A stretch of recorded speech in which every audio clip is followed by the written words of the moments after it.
오늘은 여호와 라파라는 제목으로 하나님의 은혜를 나누도록 하겠습니다. 지금은 이스라엘 백성들이 거대한 홍해를 건넌 상태입니다. 홍해 바다가 갈라지는 것을 경험했습니다. 그리고 홍해 바다가 덮이면서 이집트 군대가 수장되는 것을 봤어요. 그래서 이스라엘 백성들이 그 장면을 보고 하나님 앞에 찬양을 하고 하나님 앞에서 노래를 했습니다. 이때에 이스라엘 백성들이 어떤 생각을 했겠습니까? 이제 고생은 완전히 끝이다. 이제는 꽃길이다. 이런 생각을 하지 않았겠습니까?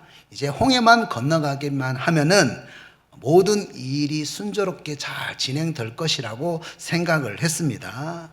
우리들도 하나님의 큰 은혜를 경험할 때에 이제 더 이상 내 인생에 고생은 없겠지. 하나님께서 좋은 길로 인도를 해 주시겠지, 이런 생각을 할 때가 참 많지요. 그런데 오늘 본문 22절은 이렇게 시작을 합니다. 모세가 홍해에서 이스라엘을 인도하며 홍해에서 큰 기적을, 큰 은혜를 경험했어요. 그들이 그 큰 은혜를 경험하고 나와서 수르 광야에 들어가서 거기서 사흘 길을 걸었으나 물을 얻지 못하고, 홍해의 큰 은혜를 경험하고 난 다음에 지금 이스라엘 백성이 어디로 들어가게 되었습니까? 광야로 들어가게 되었습니다. 그곳에서 물도 없이 사흘 동안 걷게 되었습니다. 여러분, 광야길 한번 걸어보셨습니까? 얼마나 힘든지 몰라요. 사람이 광야라는 환경에서 물도 없이 걷게 되면은요, 24시간 만에 초기 탈수 현상이 생긴다고 합니다. 입과 혀가 바짝 마르면서 급심한 갈증을 느끼게 되고, 두통과 어지럼증이 생기게 되고, 집중력이 저하가 되고, 판단력이 둔화가 된다고 합니다.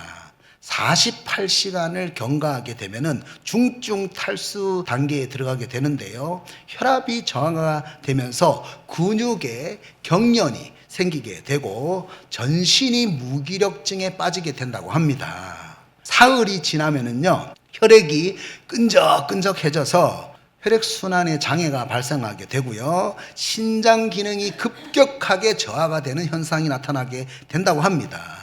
이때부터는 더 이상 체온 조절이 되지 않고요, 환각 현상이 나타날 수가 있다고 합니다. 실신할 수 있는 가능성이 매우 높아지는 거죠. 그러니까 지금 이스라엘 백성들이 사흘 동안 물을 먹지 못했다, 이 말은요, 단순히 목이 마른 것이 아니라 생존의 위기에 놓여 있다는 그런 의미예요. 여러분, 이런 상황에서 23절에 보면은요, 마라라는 곳에 이르렀습니다. 물이 있어요. 그래서 얼마나 반가워했겠습니까? 그런데 그 물을 먹었더니 물이 어떤 물입니까? 쓴물인 거예요. 너무 서서 못 마시는 물이라고 해서 마라라고 했습니다. 여러분, 얼마나 화가 났겠습니까? 우리 인생에 그럴 때가 있죠. 정말로 큰 은혜를 경험을 했습니다. 그런데 현실로 돌아가니까 그 현실이 너무나도 어려운 거죠. 환경이 좋아지지 않고 인생의 쓴맛만 경험하는 거죠. 그때 여러분, 어떤 반응이 나오게 될까요? 24절을 보면은 어떤 반응이 나왔습니까? 하나님, 마실 물도 없고 이게 뭡니까 도대체? 우리를 여기까지 끌고 와서 죽이려고 하십니까? 이렇게 하나님을 원망하는 거죠. 모세를 원망했다고 나와 있는데 사실은 하나님을 원망한 거예요. 이때 모세가요, 25절에서 어떻게 합니까? 모세가 여호와께 부르짖었더니, 이런 상황에서 당연히 모세 입장에서 기도가 나오는 거죠. 그래서 모세가 생존 문제에 대해서 하나님에게 해결해 달라고 기도를 했습니다. 그런데 참 희한합니다. 모세는 이 생존의 문제에 대해서 해결을 해달라고 하나님 앞에 기도를 했는데요, 하나님께서 응답을 하시는데, 하나님께서 이스라엘 백성에게 기도 응답을 하시면서 어떤 말씀을 하십니까? 25절 후반절이죠. 여호와께서 그들을 위하여 법도와 율례를 정하시고 그들을 시험하실세, 이렇게 말씀합니다. 모세는 문제 해결을 위해서 기도를 했는데 하나님은 기도의 응답으로 말씀 순종에 대해서 말씀을 하셨어요. 말씀 순종에 대해서 말씀을 하시고 시험을 한다, 이렇게 말씀을 하셨습니다. 여러분, 여기서 시험을 한다는 단어는요, 히브리어로 나사라고 하는데요, 단련하기 위해서 테스트한다, 단련하기 위해서 훈련한다라는 그런 의미입니다. 쉽게 말하면 이런 의미예요. 여러분, 이 핸드폰을 만들고 나서 이 폰이 정말 단단한지 시험하기 위해서 어떻게 합니까? 핸드폰 회사에서 높은 곳에서 계속 떨어뜨리는 충격 실험을 한다고 합니다. 여러분, 자동차를 만들고 나서 그 자동차 안에다가 마네킹을 태우고 난 다음에 벽에 충돌하는 그런 실험을 하는 장면을 여러분들이 본 적이 있지요. 이와 같이 하나님께서 우리가 하나님의 말씀에 순종을 하고 믿음을 성숙하게 만들기 위해서 우리의 신앙을, 우리의 믿음을 테스트한다는 거죠. 우리의 믿음을 훈련한다는 거죠. 시험한다는 거죠. 모세는 그저 생존의 문제 해결을 위해서 기도를 했는데요. 하나님은 기도 응답으로 이스라엘 백성들이 말씀에 순종을 하고 믿음을 교정하는 시험 문제지를 내셨다는 거죠. 이것이 기도의 응답이었습니다. 믿음의 재교육이라는 거죠. 그러니까 이스라엘 백성들이 광야에서 물도 마시지 못하고 사흘길 동안 걷게 되니까 하나님의 말씀에 대해서 전혀 신뢰하지 못하고 원망하게 되었지 않습니까?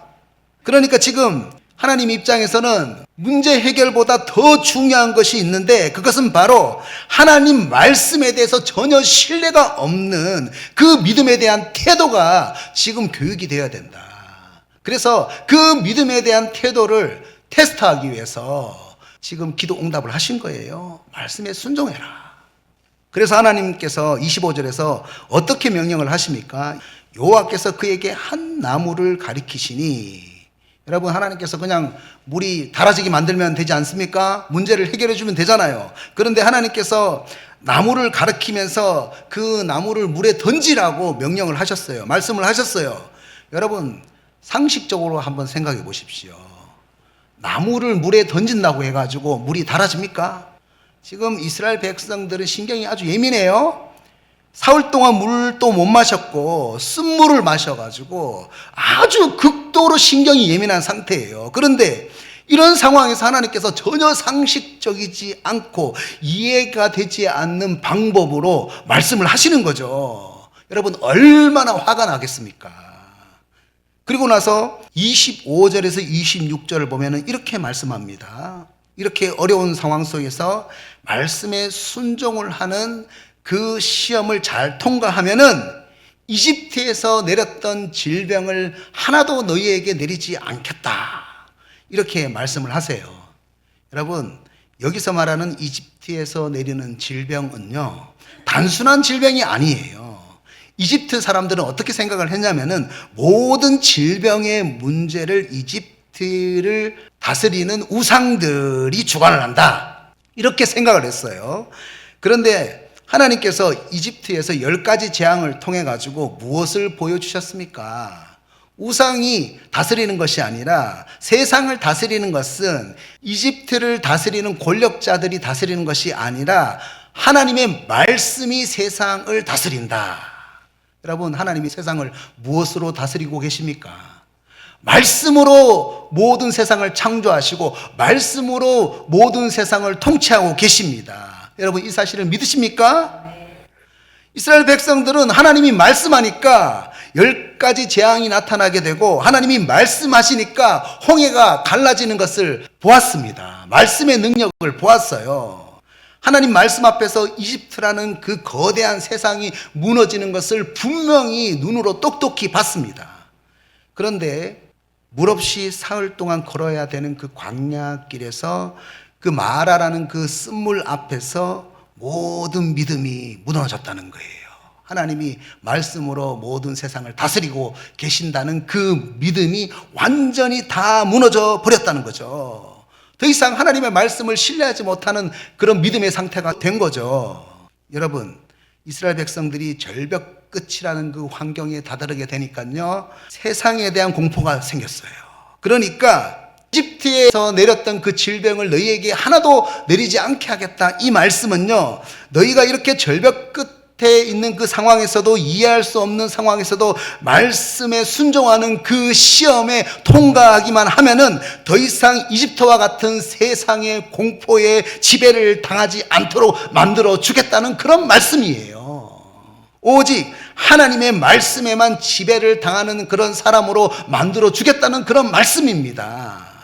이렇게 26절 서두에서 하나님께서 말씀을 하시고요. 26절 한번 보세요. 그리고 난 다음에 결론으로 26절 마지막에서 이렇게 말씀을 하는 겁니다. 나는 너희를 치료하는 여호와임이라. 오늘 설교 제목이죠. 여호와 라파, 치료하는 하나님이라는 거죠. 우리는 흔히 하나님이 나를 치료한다고 하면은 나의 문제를 해결해 준다, 나의 건강을 치료해 준다, 이렇게 생각을 많이 합니다. 물론 영혼이 잘 되면 범사가 잘 되고 강건해지기 때문에 그런 의미도 있지요. 그런데 오늘 본문에서 말씀하시는 여호와 라파는요, 그런 의미가 아니에요. 여러분 26절 가만히 한번 보세요. 오늘 본문에서 말씀하시는 여호와 라파의 진짜 의미는요, 바로 우리의 믿음의 치료예요. 하나님의 말씀이 온 천지를 창조하시고 다스리고 계신다는 그 믿음을 치료하는 것이 바로 여호와 라파라는 겁니다. 그러니까 하나님께서는 절벽 끝에 있는 이스라엘 백성이 이렇게 말씀을 하시는 거죠. 절벽 끝에 있으니까 세상의 힘이 더 크게 보이느냐, 아니면은 그 절벽 끝에 있는데도 불구하고 하나님의 말씀의 능력이 더 크게 보이느냐, 절벽 끝에 있을 때에 세상의 힘을 더 내가 믿고 있느냐, 아니면은 그 절벽 끝에 있을 때에 하나님의 말씀의 능력과 힘을 더 의지하고 있느냐. 그래서 하나님은 전혀 이해되지 않는 말씀, 나무를 물에 던지라는 그 말씀을 우리에게 주시면서 말씀에 순종하는지 말씀에 순종하지 않는지 시험을 하셨어요. 우리의 믿음을 치료해 주기 위해서, 우리의 믿음을 치료해 주기 위해서 그렇게 하셨다는 겁니다. 여러분, 물론 절벽 끝에 있으면은요, 이해되지 않는 말씀이 우습게 보일 때가 있겠죠. 세상의 방법이 아니라 하나님의 말씀대로 정직하게 살라고 하는 것이요, 나무를 쓴물에 던지라는 그 명령처럼 정말 우습게 보일 때가 있을 거예요. 그런데요, 말하라는 쓴물 앞에서 하나님의 말씀의 방법대로 내가 살겠습니다, 이렇게 다짐을 하게 되니까 여러분은 어떤 일이 일어나게 됩니까? 온 세상을 말씀으로 통치하고 계시는 하나님의 능력을 우리가 그때서야 비로소 경험할 수가 있다는 거예요. 그래서 치료 중에서 가장 중요한 치료가 뭡니까? 바로 우리의 믿음의 치료라는 거예요. 오늘 이 시간 하나님은 2026년을 시작하면서 이런 우리의 믿음을 먼저 치료하시기를 원하십니다. 여러분, 기드온이요, 미디안 군대와 전쟁을 합니다. 미디안 군대가 13만 5천 명이에요. 13만 5천 명. 기드온이 처음 군대를 모집하는데요, 3만 2천 명이 모였습니다. 그런데 하나님께서 두려워서 떠는 사람들은 집으로 돌아가라고 했어요. 그래서 2만 2천 명이 돌아갔습니다. 몇 명 남았습니까? 10,000명이 남았어요. 그런데 이제 10,000명이 남았는데도 하나님께서 시험을 하는 겁니다. 물을 마시라고 하는 거예요. 그런데 이제 무릎을 꿇고 물을 먹는 사람, 무릎을 꿇고 고개를 물에다가 완전히 이렇게 고정하고 물을 먹는 사람은 돌아가고, 물을 이렇게 손으로 움켜잡고 이렇게 좌우를 경계하면서 먹는 사람만 남으라고 하는 거예요.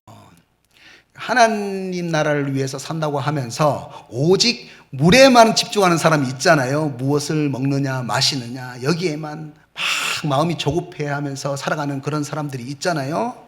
그런데 물은 먹지만 하나님 나라를 위해서 영적인 시야를 가지고 투쟁하는 사람이 있지 않습니까? 하나님 말씀대로 살려고 집중하는 그런 사람이 있지 않습니까? 하나님이 그런 사람만 남으라고 하는 거예요. 그래서 여러분, 몇 명이 남았습니까? 300명이 남았습니다. 그런데 이 300명에게 어떤 말씀을 하십니까? 정말 이해가 되지 않게 횃불과 빈 항아리만 준비하라는 거예요.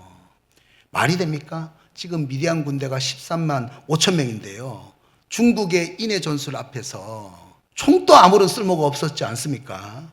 하나님께서 지금 총을 줘도 모자랄 그런 상황인데 이제 300명밖에 남지 않았는데 나팔과 횃불과 빈 항아리만 준비해서 나가라고 말씀을 하셨습니다. 지금 하나님께서 지금 어떻게 하고 계십니까? 계속 환경을 불리하게 만드시는 거예요. 그런데요, 여러분 가만히 한번 보세요. 환경은 계속해서 불리해지는데요, 하나님에 대한 믿음은 더욱더 키울 수 있는 환경이 된 거예요. 지금 하나님께서 무엇을 하십니까? 환경을 불리하게 만들어 놓고 이스라엘 백성들의 믿음을 시험하시고 믿음을 치료하셨다는 겁니다. 우리에게도 그런 믿음의 시험을 할 때가 있다는 거예요. 이렇게 빈 항아리 안에 횃불을 감추고 있다가 항아리를 깨트리면서 횃불을 들고 나팔을 부니까 미디안 군대들이 적들이 쳐들어온 줄 알고 자기들끼리 막 싸우게 되었잖아요. 그래서 승리하게 되었습니다. 결국 하나님 말씀의 방법대로 승리하게 되었습니다. 여러분, 하나님은 우리에게 이렇게 우리의 믿음을 치료하기 위해서 시험을 하십니다. 여호사밧 왕이 남쪽 유다를 다스릴 때요, 모압과 암몬과 마온의 연합군이 쳐들어왔습니다. 여러분의 삶에 예상할 수 없는 그런 문제가 찾아오게 되면은요, 얼마나 두렵겠습니까? 얼마나 놀라겠어요. 자기가 감당할 수 없는 수준의 문제가 찾아온 거예요. 이때에 하나님께서 여호사밧 왕에게 뭐라고 하십니까? 역대하 20장 15절을 보면은요, 두려워하거나 놀라지 말라. 이 전쟁은 너희에게 속한 것이 아니요 하나님께 속한 것이니라. 두려워하거나 놀라지 말라라고 하시면서 어떤 명령을 하십니까? 어떤 말씀을 하십니까? 21절을 보면은요, 노래하는 자들을 택하여 군대 앞에 행진하며 여호와를 찬송하며 이르기를 여호와께 감사하세 그의 인자하심이 영원하도다. 여러분, 이게 말이 됩니까? 지금 두려워하지 말고 놀라지 말라고 하시면서 하나님께서 전혀 이해되지 않는 말씀을 명령하시는 거예요. 군대 선두에다가 특수부대를 배치하는 것이 아니라 그 군대 선두에다가 찬송하는 사람들을 배치해서 하나님께 감사를 하라고 하는 겁니다. 지금 하나님께서 무엇을 치료하고 계십니까? 절벽과 같은 그런 환경을 만들어 놓고 믿음이 어떠한지 시험을 하시고 우리의 믿음을 치료하려고 하신다는 거예요. 여러분, 왜 이렇게 하십니까? 우리가 지금 두려워하는 이유가 무엇이 있죠? 적이 커서 두려워하는 것이 아니라 우리 마음에 하나님을 믿는 믿음이 작아졌기 때문에 두려워한다는 거예요. 그래서 하나님을 믿을 수 있도록 지금 믿음을 치료하고 계신다는 겁니다. 그래서 말씀을 믿을 수 없는 그런 환경 안으로 몰아넣으시고 이런 환경에서도 원망하고 불평하지 않고 찬양하고 감사할 수 있느냐? 우리의 믿음을 시험하시고 우리의 믿음을 고치려고 하신다는 겁니다. 여러분, 이것이 바로 여호와 라파예요. 여러분, 문둥병이 걸린 아람 군대의 장관이 나아만이 엘리사를 찾아왔습니다. 이때 아람이 정말로 강대국이었습니다. 지금으로 말하면은 미국의 국방부 장관하고 똑같아요. 미국 국방부 장관이 만약에 엘리사 집에 찾아왔다고 한번 생각해 보십시오. 그러면 여러분 어떻게 해야 되겠습니까? 접대할 음식도 마련해 놓고 미리 나와서 기다리고 있어야 되는 거 아닙니까? 그런데 엘리사가 집에서 나오지도 않았어요. 나오지도 않고 그냥 요단강에 가서 7번 몸을 담그라, 이렇게 말만 전해주는 거예요. 하나님 말씀만 딱 전해주는 거예요. 여러분, 얼마나 화가 나겠습니까? 내가 그래도 아람 군대 장관인데 내가 문둥병자라고 나를 무시하는 거야? 이런 생각할 수 있지 않겠어요?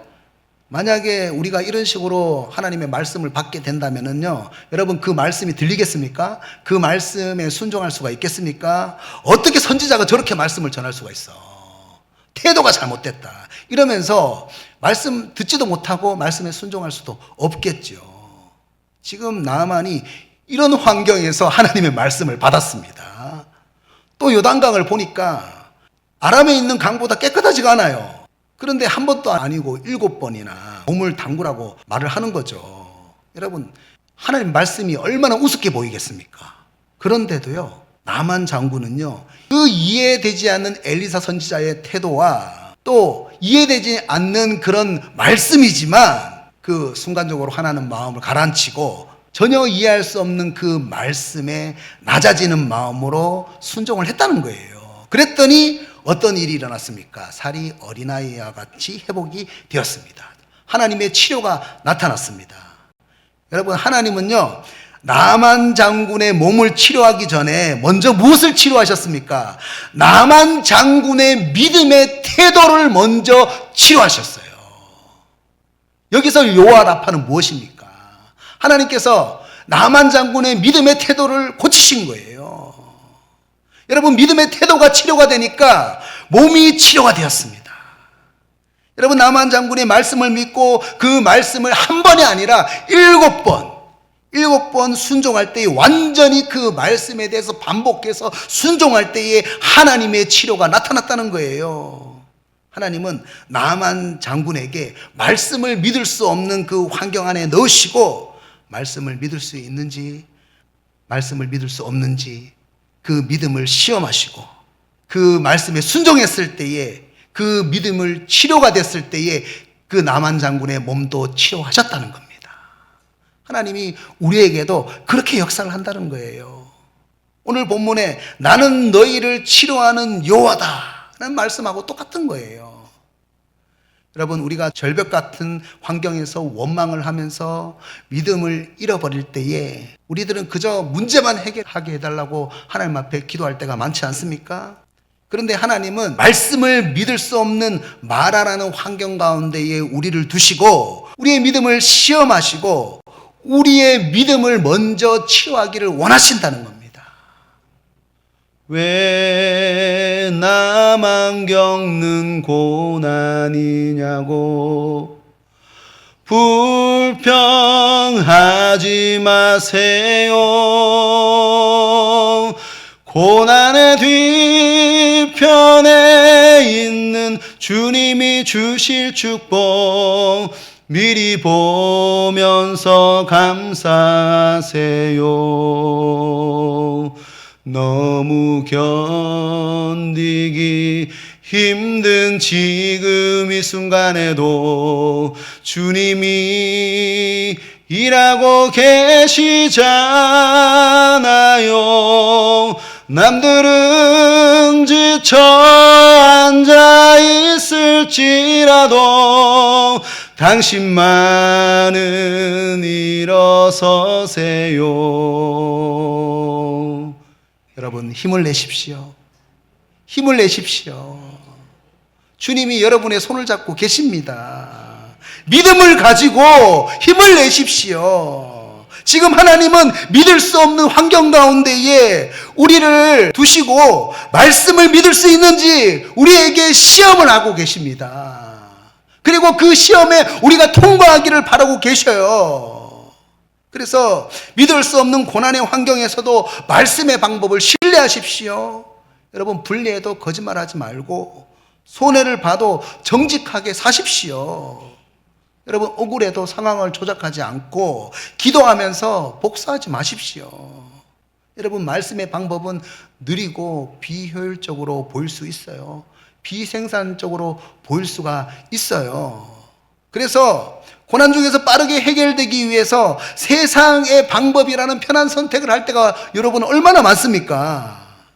그런데 우리들은요, 절벽 끝에서 조급한 세상의 방법을 선택하지 말고 더욱 믿음으로 말씀의 방법을 선택하면서 장거리 마라톤을 달려나가야 됩니다.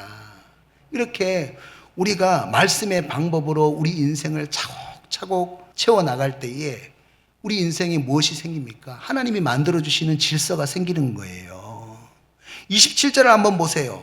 물샘 12과 종려나무 70그루가 있는 엘림에 이르게 된다는 거죠. 여러분, 물샘이 몇 개입니까? 물샘이 12개나 준비되어 있었습니다. 쉴 수 있는 커다란 종려나무가 70그루가 준비되어 있었습니다. 여러분, 하나님은 절대로 야박하신 분이 아니에요. 하나님은 풍성하게 준비하시는 분이십니다. 여러분, 많은 성경학자들이요, 마라에서 엘림까지 거리가 10km에서 15km 정도가 되지 않을까 추측을 하고 있는데요. 여러분, 원망하고 불평하는 그 자리에서 조금만 더 가면은 엘림이라는 풍성한 하나님의 준비가 기다리고 있었다는 거죠. 여러분, 냄비 근성이라는 말이 있습니다.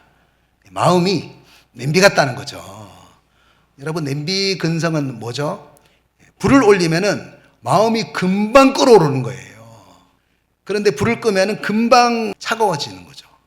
은혜를 받았을 때는 하나님 너무 감사하다고 이렇게 고백을 하다가 어려운 환경이 오면은 곧바로 마음이 식으면서 원망과 불평이 나오는 거죠. 냄비는 빨리 끓이는 데 최적화된 도구죠. 그래서 오래 끓이는 것을 견디지를 못해요. 그 이스라엘 백성들이 그랬죠. 홍해 앞에서 얼마나 뜨겁게 찬양했습니까? 그런데 절벽과 같은 그런 환경이 오니까 그 믿음이 오래 견디지를 못하는 거죠. 그 믿음이 사흘 만에 차갑게 식어버렸습니다. 우리들도 그렇게 살아갈 때가 너무 많지 않습니까? 너무 하나님께 감사하고 찬양하다가 좋은 일 있으면은 그렇게 하나님 앞에 하다가 조금만 고난이 오면은요, 냄비처럼 하나님 앞에 원망하고 불평할 때가 너무 많다는 거죠. 여러분, 이렇게 냄비 근성과 같은 조급한 마음 때문에 원망하고 불평하다가 하나님의 준비를 바라보지 못하는 거죠. 엘림을 준비하시는, 넉넉하게 풍성하게 준비하시는 하나님을 우리가 바라보지 못하게 되는 거예요. 조급한 마음 때문에 넓은 믿음의 시야를 가지지 못하는 거죠. 우리가 늘 지나고 나서 이렇게 후회할 때가 많죠. 내가 조금만 참으면은 하나님이 다 준비해 두셨는데 왜 그때 그렇게나 마음이 조급하게 생각하고 하나님을 원망하고 사람을 그렇게나 원망을 했지? 믿음을 가지고 말씀 방법대로 살면서 꾸준히 달려가면 되는데 왜 그렇게 조급한 방법을 생각하다가 세상적인 방법에 유혹을 당했지? 이렇게 영적으로 시야가 좁았던 자기 인생에 대해서 후회할 때가 있지 않습니까? 여러분, 하나님을 원망하고 사람을 원망하는 것은요, 내가 믿음이 없다는 거예요. 내 입술에서 찬양과 감사가 나오지 않고 원망과 불평이 많이 나온다는 것은요, 내가 지금 하나님 앞에서 믿음이 없다는 것을 말합니다. 혹시 하나님은 이미 준비를 하셨고 하나님은 이미 일하고 계셨는데 나를 단련하는 그 뜨거운 불 앞에서 전혀 견디지 못하는 냄비처럼 하나님을 원망하고 사람을 원망하면서 살아가지 않았습니까? 불평하면서 살아가고 있지는 않았습니까? 믿음이 너무 빨리 냄비처럼 뜨거워졌다가 너무 빨리 냄비처럼 식어버리는 그런 모습을 보이지 않았습니까? 여호와 라파는요, 문제만 치료하는 하나님이 아니라 이런 우리의 냄비 근성과 같은 믿음을 치료하는 하나님이십니다. 여호와 라파는요, 우리의 믿음을 치료하시는 하나님이에요. 우리의 믿음이 치유가 될 때에 하나님께서 모든 문제를 엘림으로 가져다 주시는 거예요. 준비하시는 하나님을 만날 수가 있는 거예요. 존 파이퍼는 하나님을 기뻐하는 책에서 이렇게 말했습니다. 하나님은 우리의 문제를 제거하시는 데보다 그 문제 속에서 그분을 신뢰하시도록 만드시는데 더 관심이 있으시다. 오늘 말씀의 묵상과 똑같은 이야기죠. 여러분, 지금 여러분이 서 있는 자리가 마라와 같지 않습니까? 쓴물과 같은 현실, 답이 안 보이는 환경 속에 혹시 있지 않습니까? 여러분, 그 자리는 버림받는 자리가 아닙니다. 하나님이 여러분의 믿음을 시험하는 자리예요. 절벽의 순간에도 말씀대로 살 수 있는지 믿음을 시험하는 자리이고 믿음을 치료받는 자리이고 엘림 직전에 풍성한 하나님의 준비가 기다리고 있는 자리라는 겁니다. 하나님은 여러분의 믿음을 치료한 다음에 반드시 여러분을 엘림으로 데리고 가십니다. 믿으십니까? 마라에서 미리 포기하지 마십시오.